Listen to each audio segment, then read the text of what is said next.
passe avec mon eau, qu'est-ce qui se passe avec ma terre, qu'est-ce qui se passe avec mon air. Et on n'a même pas parlé encore d'argent.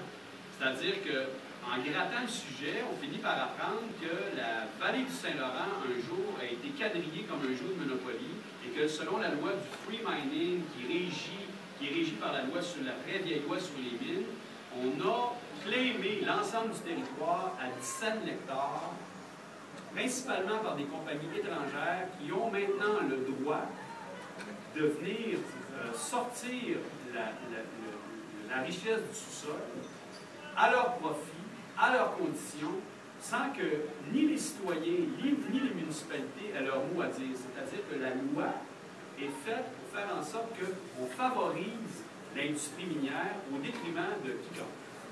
Et la loi est extrêmement limpide là-dessus.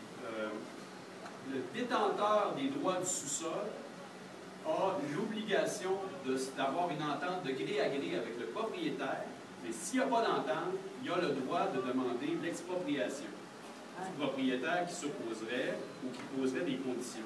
Et moi, je pars du principe que d'une part, on est souverain, et d'autre part, que si sur la terre que moi j'habite, 6 misérables acres dans ce coin-là, si j'avais eu l'information privilégiée que les minières ont eue, j'aurais claimé ma terre.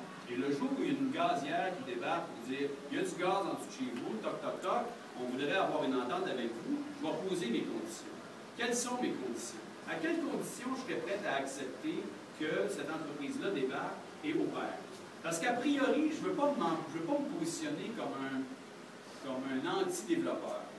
En fait, pour vous parler franchement, dans mon fort intérieur, je n'ai pas envie que ce développement-là se fasse parce que dans mon échelle de valeur, là où je suis, le prix à payer ou le risque d'un prix à payer me semble trop élevé par rapport aux bénéfices que je vais en tirer.